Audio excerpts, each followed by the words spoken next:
Hello and welcome. I'm Gansha Love Malik. You're watching the Hans India. And in today's episode of Speaking with the Stars, I have with me Jitin Gulati. Hello, Jitin. Welcome to the Hans India. How are you? I'm very well, Ganisha. Thank you so much for having me here. I think you are having your best days. Ma is doing extremely well, and your character has been receiving a lot of praises and warm wishes. How are you feeling? Are you Ve- ecstatic? Are you overwhelmed? I'm feeling very lucky actually to get an Yeah, opportunity like this with one of the biggest stars, backed by one of the biggest producers. exactly. Doing well, appreciated by all. You definitely feel you were there at the right time at the right place. So yeah, I'm feeling very lucky. And the cop uniform really suited you well. I think we need more of you in the uniform. You know, How was the feeling? there have been so many cop parts that are coming my way now. Uh, cop army. I think I'm going to be the uniform for some time now. Wow, we love that because it actually really suited you well. Thank you. What was the feeling when you were donning? Because it is also not very conventional. Because a cop in a mythological horror, it's not just horror, but mythological horror. How did you get yourself to play that role? What is the prep like? So, one part of it was, understanding the basics of what a cop is like. The Mm-hmm, other is who is this cop? I mean, there's a human being, in the uniform. mm-hmm, So the backstory, where he comes from, and the rest of the preparation. Honestly, it was in the writing. We had rehearsals and we had our readings with the writers and the director, Mr. mm-hmm, Vishal. So mm-hmm. विशाल जी के साथ, साइवन के साथ, अजीत के साथ बातें करते करते, you start forming the character, and of course everything comes into place once you're with the other actors on the set. How was it working like with Kajol? Like Oh, she's a fireball. I feel like she's very humorous. She has funny things to say all the time. And she was she serious when it came to being offset on, behind the cameras, or was she very strict also, she has two like her personalities. role? She's on the Yeah. camera, the character, but when she's not on the camera and she's behind the scenes, she's literally laughing out loud and making us also laugh out loud. Yeah, she's Was full of energy. was the funniest interaction that you had with her? Any I think anecdotes she shared, maybe? the funniest would be all our scenes. We shot quite a lot in the jungle. Uh, Uh-huh. were days when we were just walking in the jungle and searching for the lost girls. Mm-hmm. There were moments there because you are just walking, and as much as it's scary, it's also a shoot. Mm-hmm. So it has become, while it looks very scary on the screen, but while you're shooting it, some things are very funny. Okay. Whether appearance of girls in dresses, or whether you see like a skeleton kept there, or just the whole environment. Mm-hmm. It's very funny when you're on the set, and then you got to keep yourself in the character, and then when you see it finally, it is so different. Um, while you're shooting, it looks like comic film, but it comes out as horror. Lovely. Like, is horror your genre? Do you enjoy watching it as an audience? And how was it like being actually in the film? Like you said, it was funny behind the scenes, but you were actually making a horror film. Horror is not my genre. I am not. Honestly, so I like So when I say horror, the horror is also of different kinds. I think we tend to Hmm. one it where we say that there'll be jump scares and there'll be evil dolls and there'll be Sound effects. yeah. But like the one that we have, it's ours is a combination of mythology, fantasy, and horror. If you see Hmm. that whole idea of a man getting, into becoming a tree and then having his roots and all the roots coming together, it is It's a so fantasy. Yeah. watch. So I am very interested in that kind of world building where it is a mix of fantasy, mythology, horror, our folklore, our stories from the past. That interests me a lot. Hmm. Otherwise, just horror for the sake of jump scares is not my thing. Cup of tea. Yeah. But have you enjoyed watching any horror film in a recent time? Do you recall any film that you've watched? Tumbar, I love Tumbar. Oh, Tumbar Tumbar. released also recently. Hmm. Just it is, and Tumbar is amazing. I mean, the world creation, the photography, the actors, it does take you to that time. And Mhm. I mean, Hastar is, I'm scared of him, honestly. You can't sleep alone, I think, after watching Tumbar. Or Right. of, I, I would like to confess, I could not go through the entire thing. Like, I was so scared. I was like, no, no, not my thing. Because even I cannot put myself into watching horror films or horror shows. But Tumbar was actually next level.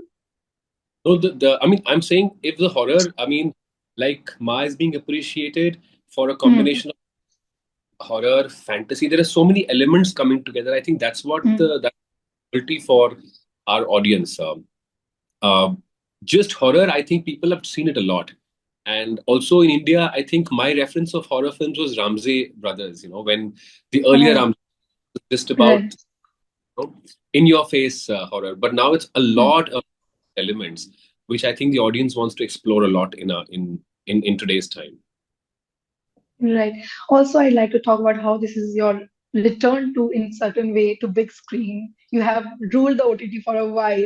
Did you find a difference in working on OTT projects or via working in theatrical releases? The working is, I mean, honestly, both Mm-hmm. OTT attract the best of talent. In Mm-hmm. OTT, I've worked with the best of people and the best of production houses. Mm-hmm. In films also, this was one of a great set of technicians, actors, producers, director. So for me, working wise, it was no different. I mean, the Mm-hmm. of both the mediums is pretty similar. The storytelling Mm-hmm. is more or less the same, irrespective that there you get more screen time because you have 8 episodes or 2 seasons. But yes, the high of watching yourself on 70 on a big screen with so many people, and I mean, I have seen the film 4 times now, and Did every you time. enjoy your watching yourself on big screen? I mean, the fact is that you go and watch, and you can't believe that you're seeing yourself on the big screen, and then there are people who have till the interval have seen the film, and then they start recognizing you, and then they come and they congratulate you and they take pictures, and I mean that kind of an immediate reaction that also happens in theater, right? Is Mm-hmm. is only possible. Otherwise, with OTT, what happens is people watch it over. Let's say we release it, people take time to Mm-hmm. or binge watch a show over a week, and we get to know the Mm-hmm. reaction after a week per se of how the show went. Yeah. But with films, if you're there, it's immediate. Like I remember, I finished the premiere, and as I Mm-hmm. out, I mean, there was recognition. There were people, talking about the film because there Mm-hmm. were a set of people, audience who was watching the film alongside. So yeah, the high of cinema and community viewing and watching it with our audience is another level. It can't be matched with any other medium. True. So did you feel that Friday Zito before the film was releasing? Were you Uh, nervous? Yes, I mean, as much as you say that, we'll see what happens, or you tell yourself a lot of things to calm yourself down. But yes, one night before the film is supposed to open up, of course, I mean, you're putting yourself out there to be judged, and you're putting your hard work or whatever you've done over the period of 1.5 years. Uh, Mm-hmm. See, so I mean, results are always nerve-wracking. So that happens on every Friday or on every release. That's like a given. So now you're relieved. Yeah, but now the thing is I have to move on to my next. Right. Leveling in this for the last 2 weeks now, but now Mhm. to push yourself and move on to the next. So I think there's never that's the roller coaster that we live for, and we enjoy that. So Exactly. that's a part and That's a parcel of. Exactly. That's a very beautiful thing you said because as you are already enjoying high of one film, you really have to bring back to your reality and take you to another set, take yourself into the another set. So how do you detach yourself from a role? Is it like because a role that is doing so well, do, do you feel like you're cheating on one role with other because you're not giving it enough time? You're not sitting with the joy, the excitement for long period of time. You're just moving on to the next. You don't let those thoughts creep in. I mean, Mm-hmm. sometimes you're grateful that you're working and Mm-hmm. that you are on the set. Some if as an actor, I think it's just I'm always very thankful that I'm on a set and I am working with the kind of people that I want to work with. All the Right.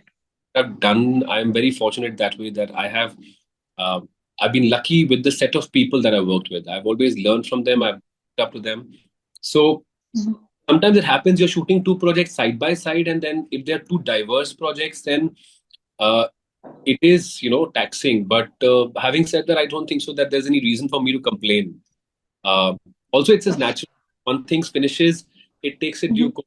Enter a new world, you meet new people, you don a new costume, and slowly, slowly, that character sits with you, and is somewhere, Mhm. and then you take on the new one. And maybe after many years or after months, you will realize, okay, you did that, and that's how you figured it out. So I think it's a journey, and yeah, you don't Mhm. attach too much. I mean, I would not like to romanticize it too much that this is how I, you know, uh, plan or, give away a character. It just happens naturally, I feel. Also, because you've been doing this for so long, even before you came to films, you were doing stage, you were doing theaters, right? So, was that always, and you also quit your banking job for this? I was searching. Did you get that kind of support from your family, or it was always in your mind, no matter what? I don't want to do this. I don't want to limit myself. I want to explore more in acting, and that is how you left everything behind and followed your passion. Yeah, yeah. I mean, for me, I think if there's one certainty I have in my life is that I want to act, and I want Hmm. onto the camera. That's, I mean, whatever life throws at you uh, and tests you with, and you go through various ups and downs. But there's one certainty that I've always had is that I want to act. Hmm. Spite of the fact that I come from a background completely non-filmy. Uh, Exactly. A Delhi boy making big in Mumbai. None of my family members have ever, I think till date, they haven't stepped on a set. My parents also have never come. My sisters have never come on a set. मेरे कोई दूर दूर के भी दोस्त या चाचा या भतीजे के बेटे, nobody is from films. In fact, now I Uh-huh. am, anybody in my family wants to act, they call me and say, okay, how do we start? So That's yeah, sweet. for me it was just, I mean, one certainty that I had in my life that I wanted to act. And then, of course, life takes a due course. I mean, I started working. I was working in a close to 9 years, 9.5 years, Right. training myself to be an actor, moved to Bombay with that job, uh, started modeling here, then took a call and quit that. Did not tell my family for the longest time. Oh, you kept that a secret. I did. For 6 months, I did not tell them that I've already quit my job. Oh, they would have flipped. You have to be careful when you're lying, right? Exactly. You got to, So now are they happy? yeah, they're very happy. And honestly speaking, I've been able to survive this long because it's quite an arduous journey. I've been able to survive Hmm. because of them, because of my parents and my sisters. I just have, I feel Hmm. the luckiest thing about me is that I have a very good family support system. And you need that. I mean, I tell this to everyone. Many times people ask me, how do you start and what do you do? And I always tell them that have that one support system very strong. What Hmm. done Bombay लड़के मत आना, सब कुछ छोड़ छाड़ के मत आना. Have that support, have those prayers and blessings going for you, because they will bid you well in the long run. So That is yeah, very sweet. Yeah. one thing that's played in my favor. My family support, my mother's and my father's support is paramount for me. Yeah. So Ma really happened to you. Oh yeah, That Ma support, yes. the mask. Yeah. And look that got you, Ma. That Yeah, got you that support, yeah, that connection that you keep in your heart to your family back home is what I think is driving you. And you rightly that's said that yeah. in whatever profession you are. I think that's very important. Not Hmm. just achieving anything in life in any profession is hard. Um, Hmm.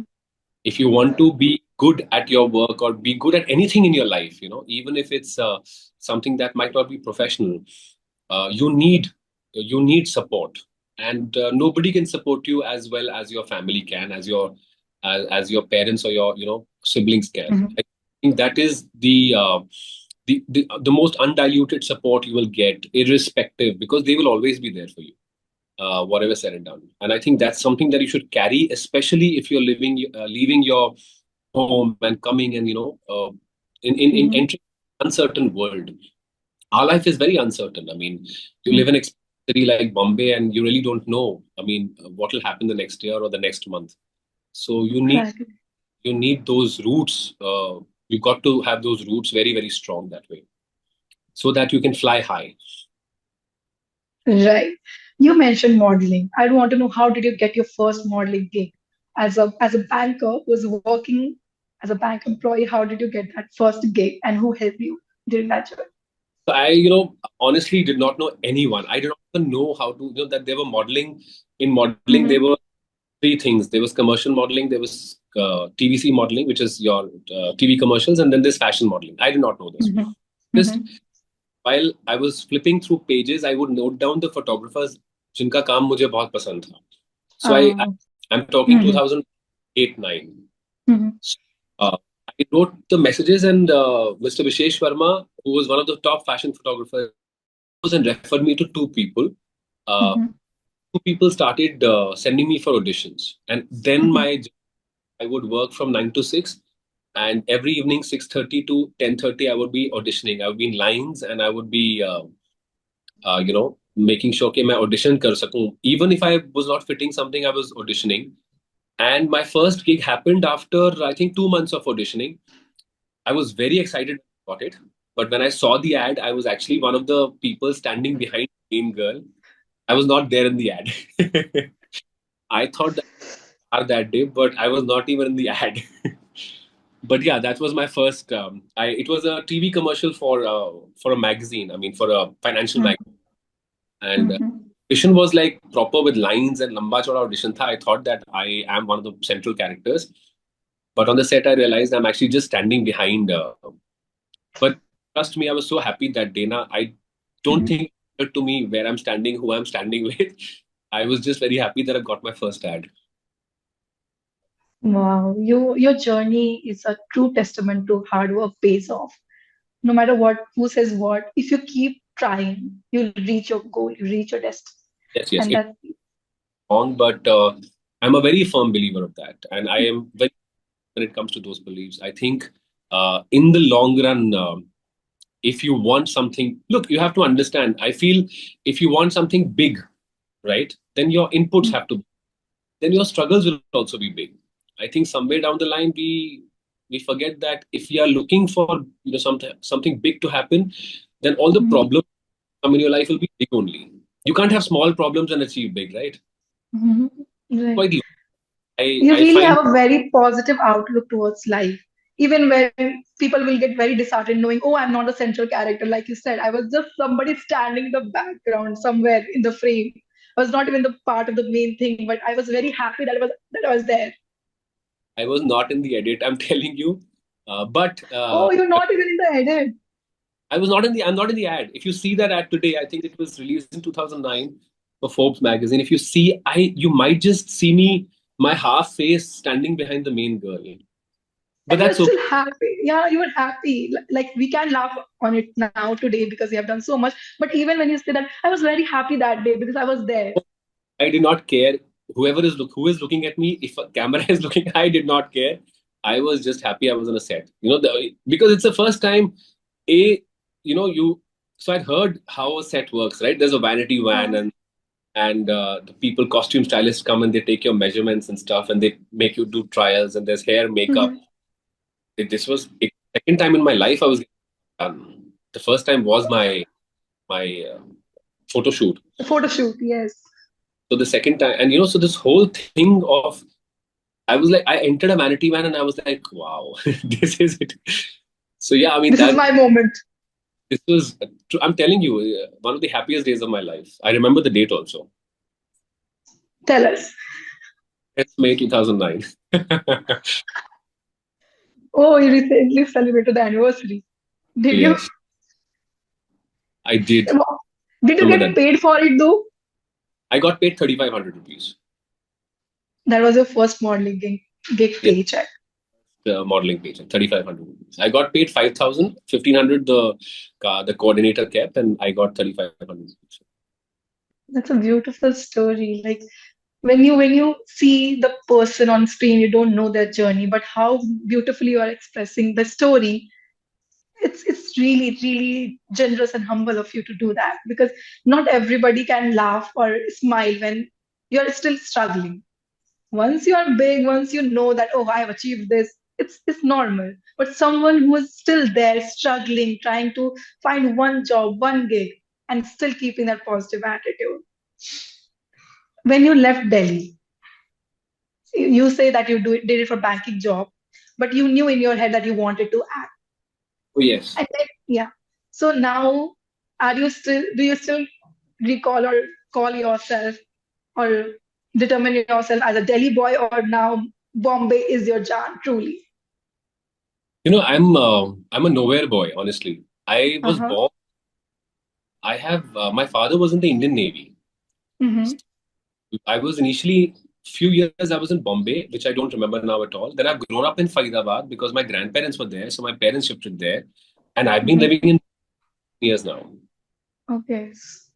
Actually, I don't know if I belong here, or I belong to Faridabad because my parents are there. Let's just put Uh-huh. it that. And I Okay. belong because this is my Karm Bhumi. I'm from Bombay because this is my Karm Bhumi. Delhi is just my birthplace. I think my mother just delivered me in Delhi. Other, I've not grown up in Delhi. I've studied in Delhi. I've worked in Delhi. Like again, Delhi, I was in Mm-hmm. Hans. I was working in Connaught Place in the bank for close to like I was there only, and then I worked in Noida. So Mm-hmm. aware of that, but do I belong to those places? I don't. I feel I belong most to Bombay only. So Like Bombay is your jaan. yeah, totally Bombay Meri Jaan. Yes, that is what I was bringing you to. Like, let's talk about that. You got an award for it. Up to the point. Let's talk about Bombay Meri Jaan. Like, that was your first award that you received? Yeah, yeah. Well, I got an award for a short film before, but yeah, first series award by Meri Jaan. And it was a supporting role, right? I want to know from you, when, like, people often take a project by their main leads names, they relate it to them. But as a supporting actor, do you feel how much scope do you really have to make to support the leading character, but also make your own mark and to connect with the audience? Because in recent times I've seen the supporting actors and their one liners and their jokes going viral, the memes. Even when we talk about Panchayat, there Dekh Rahe Na Vinod was such a sensation, right? So even now, I think, do you think it is the best time for supporting actors to actually shine?